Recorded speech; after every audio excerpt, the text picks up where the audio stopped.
नमस्कार, sky India TV में स्वागत है आपका और मैं हूं आपके साथ भारती लोधी। आइए बढ़ते हैं खबरों की ओर।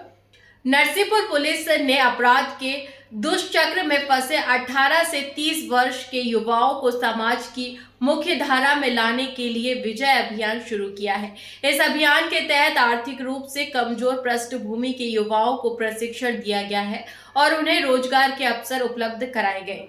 139 युवाओं ने प्रशिक्षण लिया, जिनमें से 112 ने रोजगार के लिए पंजीकरण कराया। हाँ, उनको उनको यूनिफॉर्म भी दिया जाएगा। जो बेनिफिशरीज होंगे उनको भी जॉब दिया जाएगा। जॉब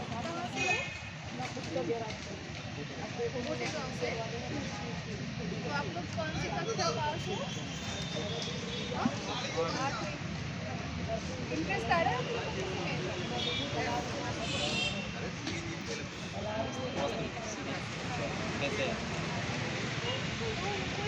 जिनका होगा और जिसमें लगभग 80% प्रैक्टिकल होगा, 20% और उसके बाद में उनको जॉब अपॉर्चुनिटी दी जाएगी। फिर उसमें अच्छा हो सकता है।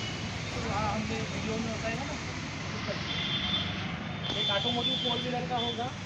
ये ऑटोमोटिव 4 व्हीलर की खास करके काम भी सीख लोगे और लोगों से भी मिल लोगे, थोड़ा मन भी खुलेगा किस प्रकार से बाकी लोग जिंदगी में आगे चल रहे हैं, और उसके बाद आपको पैसे नौकरी मिल रहा है। तो मुझे नहीं लग रहा है इसमें नुकसान होने का कुछ है।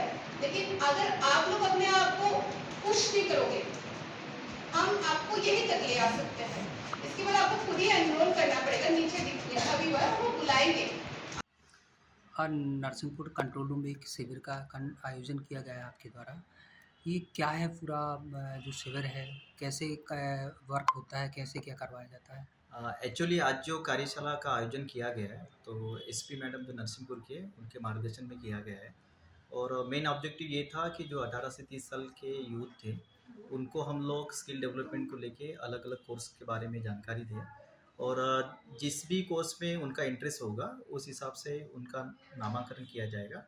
और फिर जब हमारी बैच शुरू होगी उस समय उनको बुला के ट्रेनिंग दिया जाएगा और बाद में प्लेसमेंट दिया जाएगा। कुछ युवा जो पढ़े लिखे कम होते हैं उनके लिए क्या? तो ये जो हम लोगों ने स्किल डेवलपमेंट का जो उपक्रम जो शुरू किया है, मेन ऑब्जेक्टिव यही है हमारा कि जो 18 से 30 साल के युवक हैं और जिनकी पढ़ाई कम है, जिन्होंने 8वीं 9वीं 10वीं की है और उनके पास रोज़गार के कोई साधन नहीं है, तो ऐसे ही युवाओं को हम लोग 45 दिन से 50 दिन का ट्रेनिंग देते हैं और उसके बाद फिर उन लोग को हम लोग नौकरी से जोड़ते क्या हैं, कोई जिससे उनका भविष्य अच्छा हो। कोई प्राइवेट कंपनी में जाते हैं कि एनजीओ के थ्रू वर्क करते हैं? ये जो हम लोग प्लेसमेंट देते हैं ये प्राइवेट ऑर्गेनाइजेशन में ही जाते हैं अलग अलग। जैसे होटल मैनेजमेंट के इसमें कोर्स किया है तो कोई 3 स्टार से 5 स्टार कैटेगरी के जो होटल्स होते हैं उसमें उनका प्लेसमेंट किया जाता है। ऑटोमेटिव में कोई कोर्स करता है तो जो टाटा मोटर्स हो गए, हुंडई हो गए, तो ऐसे जो रिलेटेड जो एजेंसीज होते हैं तो उसमें हम लोग प्लेसमेंट करवाते हैं। कंपनी में भी वर्क करते हैं? यस, कंपनी में भी हम लोग प्लेसमेंट करवाते हैं। आपका शुभ नाम? मेरा नाम सुधीर वैद्य है, मैं प्रथम एजुकेशन फाउंडेशन से हूँ और मध्य प्रदेश का मैं काम करता हूँ। आज एक कैंप का आयोजन किया गया था, सेमिनार का, क्या था पूरा आयोजन? हाँ, हमने इस कैंप का विजय अभियान लिया है। तो इसमें जो यूथ है हमारे 18 से 30 इयर्स ओल्ड के बीच में, जो थोड़ा सा भटक गया है, इन द सेंस कि क्रिमिनल वर्ल्ड में आ गए हैं, जिसका ऑलरेडी केस हो चुका है और काफ़ी बार न्यायालय से ट्रायल भी हो चुके हैं, कोई फरार नहीं है इसमें डेफिनेटली।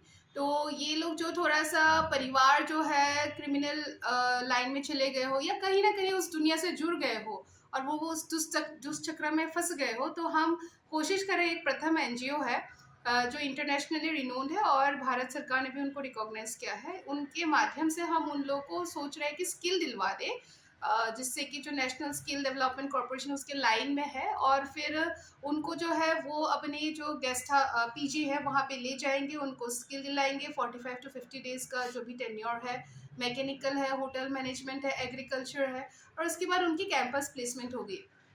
तो ये वॉलंटरी है और हम जो हमारे यूथ है उन लड़कों को यही समझा रहे हैं कि इस दुनिया से कट के, क्राइम की दुनिया से कट के उनको आगे बढ़ना पड़ेगा। उनका जो है आजकल ग्लोबल इन्वेस्टमेंट समिट भी आ रही है हमारे मध्य प्रदेश में, तो हम कोशिश करें कि यूथ जो है वो बेकार ना जाए, क्राइम की दुनिया में ना जाए, और चले भी गए हो तो उनको एक सेकेंड चांस मिलना चाहिए, जो पुलिस उनको मदद कर रही है। मैम, एक बड़ी पहल है, कैसे आपको ख्याल आया, कैसे एनजीओ मिला आपसे, कैसे क्या हुआ? ये एनजीओ ऑलरेडी बहुत अच्छे काम कर, जैसे महाराष्ट्र में उन्होंने हज़ारों लोगों को जो है ये नौकरी दिलवाया है। महाराष्ट्र पुलिस से भी उनके साथ अच्छा काम किया है। मैं भी प्रथम के साथ काफ़ी समय से जुड़ी थी, उनके साथ जान-पहचान है। तो हमारे यहाँ पे भी हमने ये देखा है कि काफ़ी यूथ जो है वही जेल जाता है, बाहर आता है, फिर वही दूसरा अपराध करते हैं, फिर जेल जाते हैं, फिर पुलिस पकड़ती है। क्योंकि उनको समाज से भी किसी न किसी प्रकार से दूर कर दिया जाता है और उनको पता भी नहीं कि मेन स्ट्रीम में कैसा है, क्या नौकरी दिलाए। उनके पास कोई सर्टिफिकेट भी नहीं होता है, तो उसी में हम मदद करें कि मेन स्ट्रीम में कैसे लीगल तरीके से जुड़ सकते हैं।